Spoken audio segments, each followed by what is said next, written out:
हम लोग जैसे कि बेसिक पढ़े थे और आज हम लोग पढ़ेंगे मे, माइट और मस्ट के बारे में जानेंगे।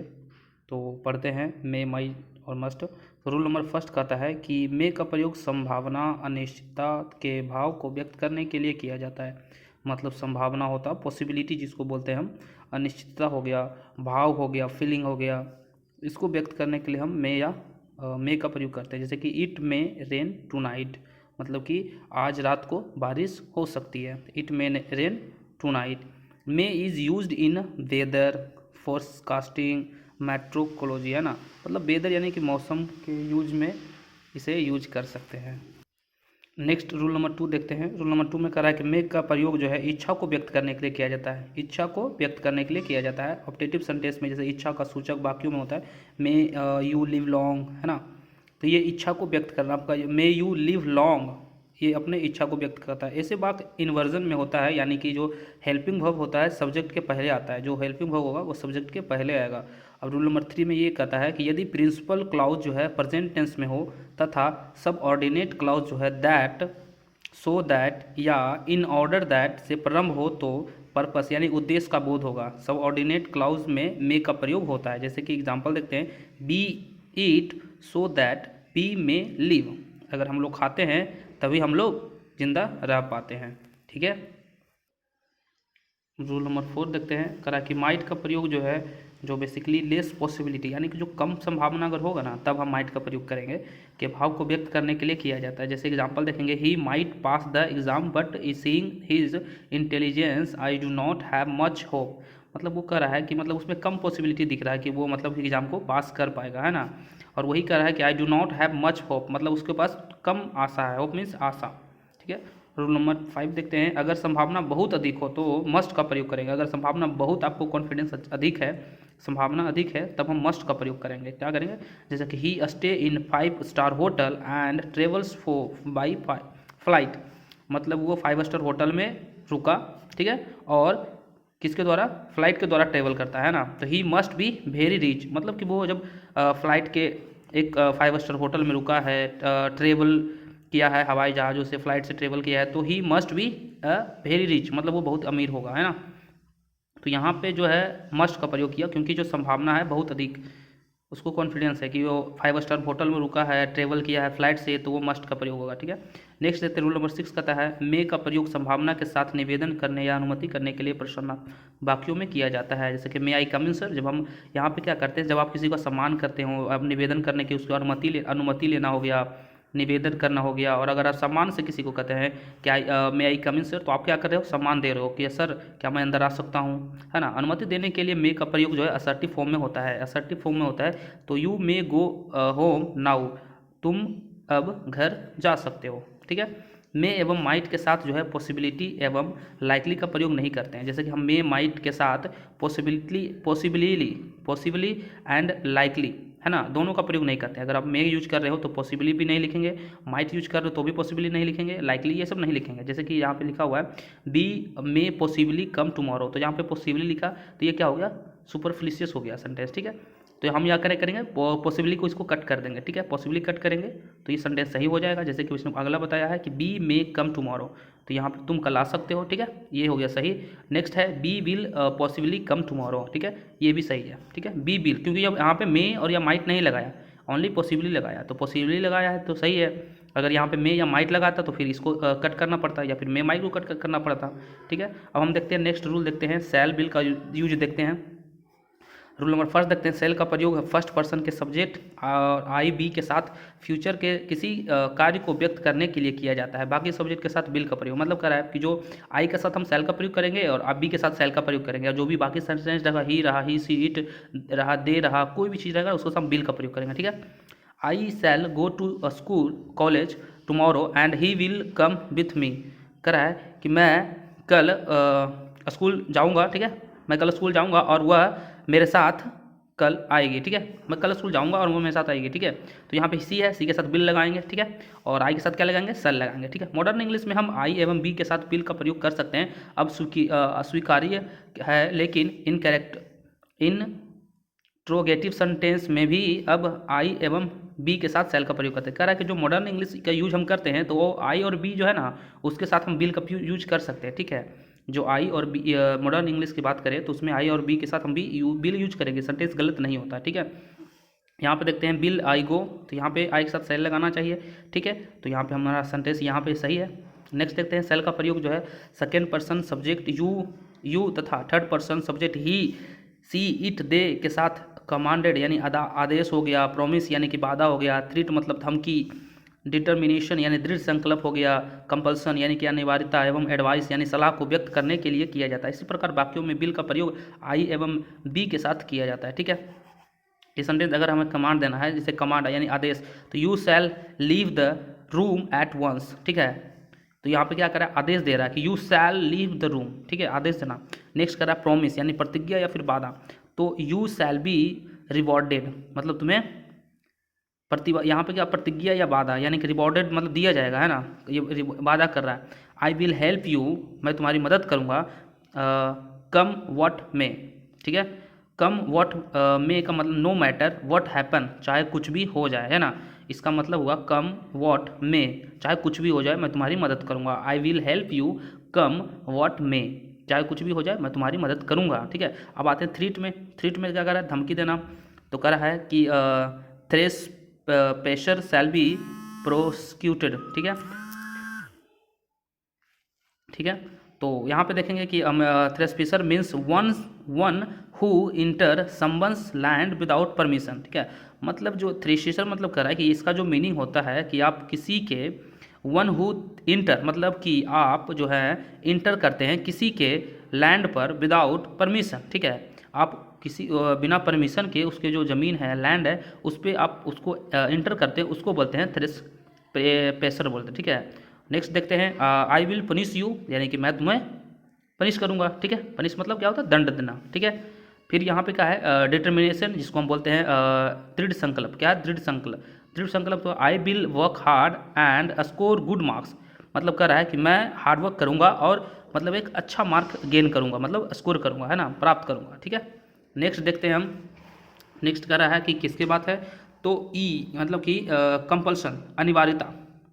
कह रहा है कि you shall be here before 5 PM for the meeting, ठीक है। मतलब यू विल बी हेयर तुम यहाँ हो गए, बिफोर मतलब होगा क्या पहले, ठीक है। 5 PM फॉर द मॉर्निंग यानी meeting 5 PM for the meeting यानी कि 5 PM मतलब मीटिंग के 5 PM के पहले तक तुम यहीं हो गए, ठीक है। ये कह रहा है I will have to finish this work in some way or the other मतलब कि कह रहा है कि मुझे जो है इस काम को इसी समय, है ना, इन सम वे मतलब किसी हालत में ही इसको फिनिश करना है। ये इसका सेंटेंस है कि I will have to finish this work in some way or the other. आते हैं लेट अस और लेट्स में क्या अंतर है वो पढ़ेंगे। लेट अस है और एक है लेट्स, ठीक है। इसको बोलते हैं लेटस, इसको भी लेटस वही बोलते हैं, लेट अस यही है। से शुरू होने वाले इंपरेटिव सेंटेंस के क्वेश्चन टैग में भी शैल का प्रयोग होता है। जैसे कि लेट अस डांस टुगेदर, तो हम इसका जो क्वेश्चन टैग बनाएंगे शैल बी बनाएंगे, ठीक है। क्वेश्चन टैग के बारे में बताया गया है। बिल का प्रयोग जो है फर्स्ट पर्सन के साथ इंट्रोगेटिव सेंटेंस में सजेशन देने के लिए, ठीक है, प्रयोग होता है। शैल एवं बिल का प्रयोग जो है निश्चित प्रकार के वाक्यों में होता है। अगर वाक्य पास्ट में हो तो हम क्या करेंगे, आई होप्ड, तो होप सेकेंड फॉर्म हो गया। दैट ही विल नहीं लगाएंगे, हम वुड पास द टेस्ट, ठीक है। तो जब अगर पास्ट में रहेगा तो हम शैल विल का वुड कर देंगे, शैल का शुड कर देंगे, ठीक है। अगर वाक्य जो है पास्ट में हो तो विल शैल नहीं वुड शुड का प्रयोग होगा। दरअसल ये नियम तब भी लागू होते हैं जब विल शैल के स्थान पर कोई भी मॉडल या वर्ब का प्रयोग ना हो। मतलब कह रहा है कि अगर पास्ट रहेगा तो सिंपल है ना, ये विल शैल होगा तो प्रेजेंट में होगा। जब अगर पास्ट में अगर आपको लग रहा है सेंटेंस है तो विल या वुड, अगर विल का यूज करना है तो वुड का यूज करेंगे, शैल का यूज करना है तो शुड का प्रयोग करेंगे। जैसे कि ही सेड, यहाँ पे पास्ट हो गया, said that he is was coming, यहाँ पे इज गलत हो गया क्योंकि ये ऑलरेडी पास्ट में है तो इज गलत हो गया, ठीक है। तो यहाँ पे क्या होगा, वाज इज करेक्ट। इस नियम तब लागू नहीं होता है जब सार्वभौमिक सत्य कोई यूनिवर्सल ट्रूथ आवेदित क्रिया हैबिचुअल एक्शन हो गया, इडियम या फ्रेजेस कहावत हो गया ना, करा ये नियम तभी नहीं होता। यूनिवर्सल ट्रूथ मतलब क्या होता है, जैसे कि यूनिवर्सल ट्रूथ मतलब एकदम वो है जिसकी जो सूरज पूरब में उगता है, इट इज़ यूनिवर्सल ट्रूथ, है ना। तो उसी प्रकार अगर यूनिवर्सल ट्रूथ है तब ये नियम लागू नहीं होता है। या फिर हैबिचुअल एक्शन होता है। हैबिचुअल एक्शन हुआ था मतलब कि अगर अब तुम सुबह रोज उठते हो, साथ को सब सोते हो, ये सब क्या है, हैबिचुअल एक्शन है ना। इडियम हो गया हमारा, इडियम फ्रेज हो गया मतलब कहावत हो गया, जैसे रहता है ना 9 2 11 होना, भाग जाना, तो ये हमारा इडियम एंड फ्रेजेस हो गया, ठीक है। तो अगर ये सब रहे तब ये नियम लागू नहीं होगा। देखते हैं कि he said that the sun is a star, उसने कहा कि सन एक तारा है ना, उसने कहा, तो सही है, सूरज क्या है, एक तारा है, ठीक है। तो ये सेंटेंस सही है, यानी कि ये आ गया हमारा यूनिवर्सल ट्रूथ में आ गया। क्या आ गया, यूनिवर्सल ट्रूथ है। आवर टीचर टोल्ड अस हमारे टीचर हम लोगों के बोले that honesty is the best policy, सही है। ये भी यूनिवर्सल एक तरह से बोल सकते हैं, यूनिवर्सल ट्रूथ बोल सकते हैं, या इसको इडियम बोल सकते हैं, या फिर हैबिचुअल कुछ भी बोल सकते हैं। जैसे कि हमारा टीचर हम लोगों के टीचर ने कहा कि honestly is the best policy, जो ईमानदारी सबसे अच्छी नीति होती है ना, कि ईमानदारी जो है सबसे अच्छी नीति होती है। तो ये भी एक सेंटेंस करेक्ट है। अगर दो कार्य भविष्य में एक के बाद एक हो और दूसरे कार्य पहले कार्य होने के पर निर्भर करे तो पहला कार्य प्रेजेंट इंडेफिनिट टेंस में हो और दूसरा फ्यूचर इंडेफिनिट टेंस में होगा। हमें हिंदी से इंग्लिश ट्रांसलेट करने की आदत होती है और इसकी वजह से हमें क्या कहते हैं, पहले कार्य को भी पूरा फ्यूचर इंडेफिनिट में प्रयोग करते हैं। जैसे ये करा है कि हम सेंटेंस जब पढ़ते हैं, हम इससे जैसे अगर मैं आऊँगी तो आपसे मिलूंगी, तो हम आप क्या करते हैं कि ये यही इस लाइन में बता रहा है कि मैं आऊँगी तो ये फ्यूचर में आपको लग रहा है, और आपसे मिलूंगी तो ये भी आप फ्यूचर में करोगे, लेकिन ये गलत हो जाएगा। अगर आप दोनों फ्यूचर में करेंगे तो गलत हो जाएगा। यही ये सेंटेंस बता रहा है कि जो पहला हमें बनाना है वो प्रेजेंट इंडेफिनिट टेंस में बनाना है, लेकिन जो सेकेंड वाला रहेगा उसको फ्यूचर इंडेफिनिट बनाना। जैसे कि मैं आऊँगी तो इसका होगा इफ़, क्योंकि कंडीशनल सेंटेंस है, ठीक है। तो कंडीशनल सेंटेंस में अगर का क्या हो गया, इफ़, और मैं का हो गया आई, और इसको हम फर्स्ट में पहले लिखेंगे, ठीक है। ये फर्स्ट वाला सेंटेंस, तो इफ़ आई विल कम, और तो ये गलत हो जाएगा। देखिए आपने बनाया जैसे कि if I will come I will meet you, तो ये सेंटेंस क्या हो जाएगा, गलत हो जाएगा। हमें बनाना क्या है, इफ़ आई कैम, ठीक है, if I came I will meet you, जैसे कि सेंटेंस यहाँ पे बना हुआ है, ठीक है। If I came I will meet you, तो ये सेंटेंस हमारा सही है। तो वही ये बताया है दूल नंबर कि अगर दो भविष्य, कोई काम दो भविष्य में हो रहा, अगर मैं खाऊंगा तो ही मैं पढ़ने जाऊंगा, ठीक है। तो पहले बनाना है क्या कि इफ़ आई ईट, ठीक है, if I eat then I will go to school. Next देखते हैं हम निम्नलिखित शब्दों को देखें, इसके तुरंत बाद फ्यूचर इंडेफिनिट टेंस का प्रयोग नहीं होता है बल्कि प्रेजेंट इंडेफिनिट टेंस का प्रयोग होता है। जैसे कि एज हो गया, एज सून एज हो गया, इन केस हो गया, प्रोवाइडेड हो गया, unless until, before, after, when, ये सब क्या है, कंडीशनल सेंटेंस है। अगर ये सेंटेंस आपको जहाँ भी दिखते हैं तो उसके जस्ट बाद हम फ्यूचर इंडेफिनिट का प्रयोग नहीं करेंगे। ये हमारा बताया है कि जो फ्यूचर इंडेफिनिट टेंस है, ये इन सेंटेंस, अगर हम इस सेंटेंस को आप याद कर लेंगे कि if, as, soon as, in case, provided, unless, until, before, after, when, अगर ये सेंटेंस रहे तो हम उसके बाद अगर जो सेंटेंस रहेगा तो हम पहले प्रेजेंट इंडेफिनिट यूज करेंगे, उसके बाद हम फ्यूचर करेंगे। तो जैसे कि आपने लिखा यहाँ पे if I will come I will meet you, तो यहाँ बिल हटा देंगे, लिखेंगे इफ़ आई कम, अगर मैं आऊँगा तो मैं तुमसे मिलूंगा, ठीक है। अगर मैं आऊँगा तो मैं तुमसे मिलूंगा, ठीक है। सेंटेंस इसका हिंदी यही होगा कि मैं, अगर मैं आऊँगा तो मैं तुमसे मिलूंगा, ठीक है। तो इफ़ आई कैम होगा, यहाँ पे बिल नहीं होगा, ठीक है। अब आते हैं नेक्स्ट, वुड का प्रयोग करते हैं, ठीक है। वुड का फर्स्ट क्या कहता है कि वुड का प्रयोग जो है पास्ट रूटीन को व्यक्त करने में किया जाता है, और बशर्ते अगर वाक्य की शुरुआत पास्ट से हो, बशर्ते जो है वर्ब स्टेटिव हो ना हो, ठीक है। ये हम वुड का पढ़ते हैं, जैसे विल पढ़ा हमने तो विल का वुड पढ़ते हैं, ठीक है। वुड का जो सेंटेंस देखेंगे, एग्जाम्पल देखेंगे कि व्हेन आई वॉज किड, ठीक है, I would go to school by bus, जब मैं बच्चा था, ठीक है, तो I would go to school by bus, मैं बस के द्वारा स्कूल, ठीक है, जाता था, ठीक है। तो वुड का प्रयोग यहाँ पे क्या करेंगे, पास्ट के लिए हो रहा है, जाता था, है ना। जब मैं बच्चा था तो मैं स्कूल कैसे जाता था, बस से जाता था, ठीक है। तो यहाँ पे हम जो यूज़ कर रहे हैं वो हम किस वुड के लिए प्रयोग हो रहा है, ठीक है।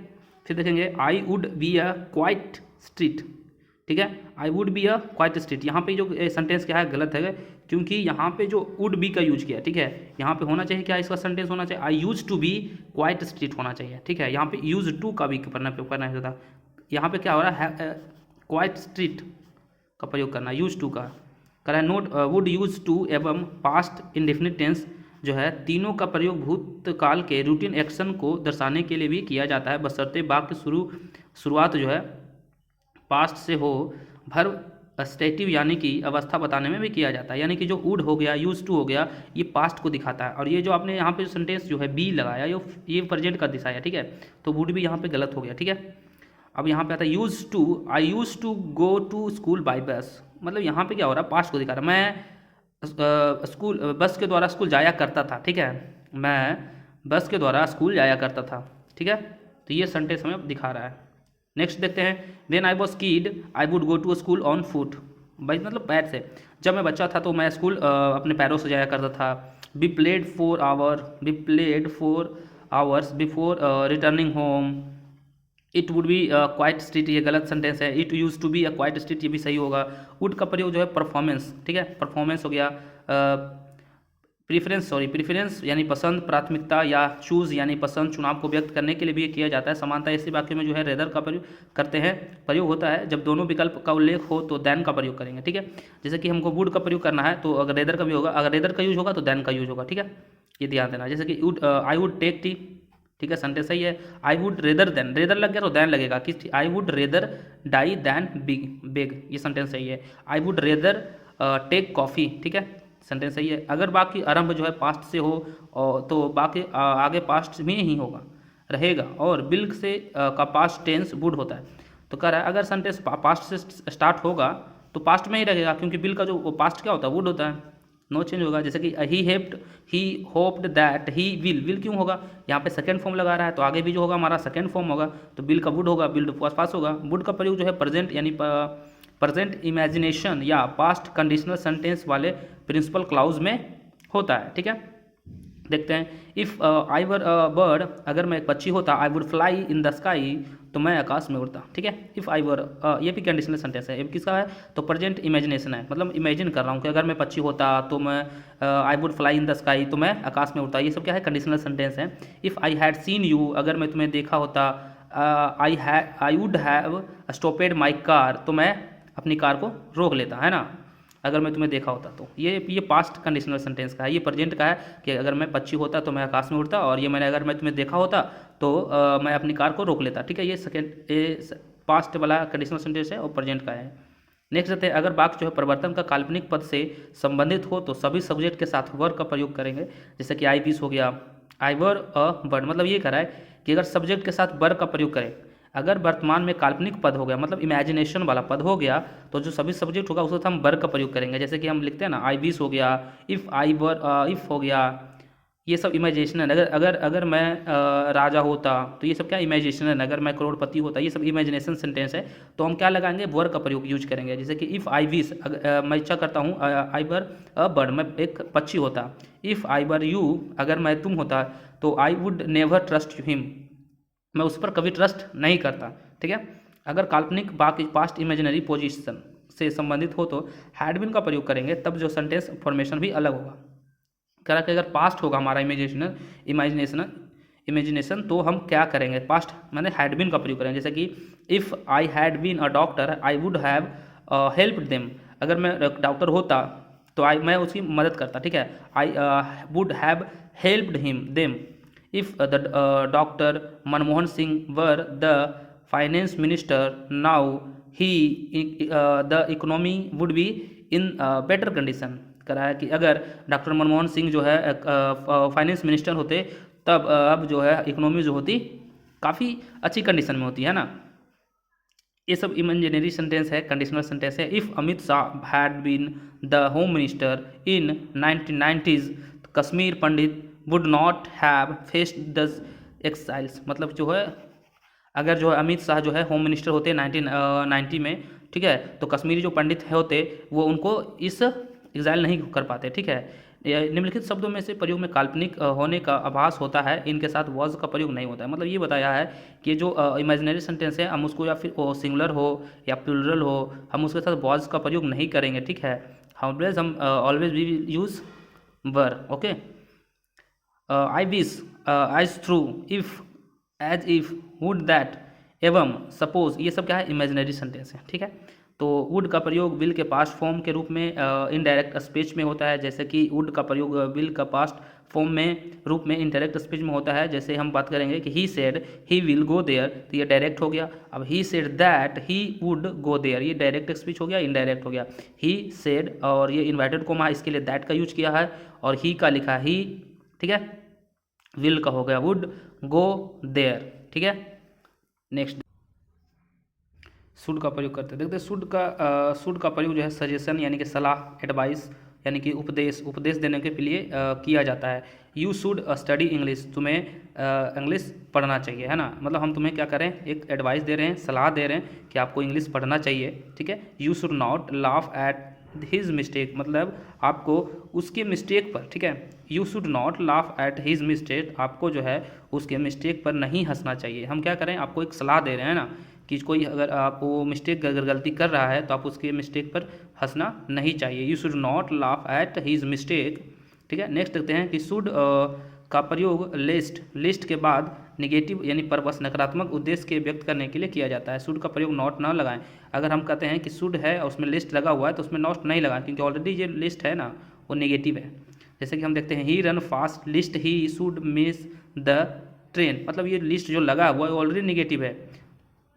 He gifted her expensive things lest he should not desert him, देखो यहाँ पे लिस्ट लगा हुआ है, ठीक है, और यहाँ पे शुड है, तो ये ऑलरेडी नेगेटिव सेंटेंस है तो हम नॉट का प्रयोग नहीं करेंगे तो सेंटेंस सही हो जाएगा। बट ये नॉट यूज कर रखा है, इस वजह से सेंटेंस गलत है, ठीक है। लिखा हुआ है नॉट रिमूव नोट, मतलब कह रहा है कि रिमूव कर दीजिए नोट को, मतलब हटा दीजिए, तो ये सेंटेंस सही हो जाएगा। कह रहा लिस्ट के साथ जो है शुड प्लस V1 के साथ स्थान पर V1 का प्रयोग भी हो सकता है। अगर शुड का प्रयोग लिस्ट वाले वाक्य में नहीं हो तो सिर्फ V1 का पर लगाएं। Take care lest you fall, मतलब कह रहा है कि अगर लिस्ट है तो उसके बाद जो है सिर्फ V1 होगा, यहाँ पे सेकेंड फॉर्म नहीं होगा, फॉल जो लिखा होगा ना फर्स्ट फॉर्म ही होगा। Help him lest he fall in certain conditional sentence if can be replaced by should, ठीक है। एग्जाम्पल देते हैं, should you need me let me know, मतलब क्या हुआ, should you need me, क्या तुम्हें मेरी ज़रूरत थी, let me know, मुझे जानने दो, ठीक है। अब आउट टू का हम प्रयोग करते हैं। आउट टू का प्रयोग जो है मॉरल ऑब्लिगेशन यानी कि नैतिक कर्तव्य या ड्यूटी, जो आपकी ही ड्यूटी है। नैतिक कर्तव्य मतलब क्या हुआ कि वो आपकी ड्यूटी है, ठीक है। आपकी माँ बाप की सेवा करना क्या है, आपकी नैतिक कर्तव्य है। तो ये जो आउट टू का हम यूज करते हैं वो आप नैतिक कर्तव्य के लिए यूज करते हैं व्यक्त करने, जैसे कि we ought to love our country, है ना। तो हम लोगों को अपनी जो देश है उसकी अपने देश से प्यार करनी चाहिए, ठीक है। तो जो हम आउट टू का प्रयोग करते हैं जो हमारा नैतिक कर्तव्य है, जैसे कि यहाँ पे होगा कि VOUGHT ought to serve our COUNTRY country, ठीक है। हम लोगों को अपनी जो है कंट्री की सेवा करनी चाहिए, सर्व यानी कि प्यार करनी चाहिए, सेवा करनी चाहिए, तो ये हमारी नैतिक कर्तव्य है, ठीक है। तो आउट टू का प्रयोग किसमें करेंगे, नैतिक कर्तव्य। हम लोगों को अपनी माता पिता की सेवा करनी चाहिए, हम लोगों के बूढ़े लोगों की आदर करनी चाहिए, तो ये सब सेंटेंस में हम क्या लगाएंगे, आउट टू का प्रयोग करेंगे, ठीक है। अब आते हैं मस्ट का प्रयोग करते हैं। मस्ट का प्रयोग जो है कंपल्सन अथवा यानी बाध्य व्यक्त करने के लिए किया जाता है। जैसे कैंडिडेट्स मस्ट राइट इन इंक, जो कैंडिडेट्स है वो इंक में लिखने चाहिए। यहाँ पे क्या करा है, कंपल्सन मतलब बाध्यता करा, जरूर मतलब पक्का दम, है ना। तो मस्ट का प्रयोग जो है स्ट्रॉन्ग डिटर्मिनेशन यानी पक्का इरादा, जो अगर आप दृढ़ संकल्प को व्यक्त करने के लिए किया जाता है। जैसे कि India must win the world cup, मतलब जब पक्का आप उसको बता रहे हो कि इंडिया जो है वर्ल्ड कप जो है जीतेगा ही जीतेगा, जीतना चाहिए, है ना। मस्ट मतलब लगाते कब लगाते हैं, मस्ट का प्रयोग कब लगाते हैं, जब हम पूरा दृढ़ जो है पक्का इरादा होगा तो मस्ट का प्रयोग करेंगे। आउट का प्रयोग कब लगाएंगे, आउट टू का प्रयोग लगाएंगे, नैतिकता जो रहेगा उसके लिए हम आउट टू का प्रयोग लगाएंगे। फिर पढ़े थे हमने शुड का प्रयोग, शुड का प्रयोग हमने पढ़ा था जो कि सलाह के लिए था, आपको एडवाइस देना है कि आप ये सब तुम्हें नहीं करना चाहिए, तुम्हें सिगरेट नहीं पीना चाहिए, तुम्हें स्मोकिंग नहीं करना चाहिए, तुम्हें गंदी आदत नहीं रखना चाहिए, तो हम शुड का प्रयोग करेंगे। और आउट टू का प्रयोग करेंगे नैतिकता के लिए। मस्ट का प्रयोग करेंगे हम किसके लिए, जो आपको दृढ़ संकल्प है उसके लिए प्रयोग करेंगे। अब आते हैं हम यूज टू का प्रयोग करते हैं। तो यूज टू का प्रयोग हम करते हैं कि यूज्ड या फिर यूज टू का प्रयोग जो है पास्ट रूटीन भूतकाल रूटीन को व्यक्त करने के लिए किया जाता है। और he use to study till 10 PM, he use to study till 10 PM, उसे 10 बजे तक पढ़ना चाहिए था ना, पढ़ना चाहिए था, उसे 10 बजे तक पढ़ना चाहिए। तो जो हम क्या करते हैं, पास्ट जो रूटीन है ना, पास्ट रूटीन को व्यक्त करना है तो हम यूज टू का प्रयोग करते हैं। पास्ट रूटीन को व्यक्त करने के लिए यूज टू का प्रयोग एंड हम नेक्स्ट अगले क्लास में देखेंगे। तब तक के लिए धन्यवाद, थैंक यू।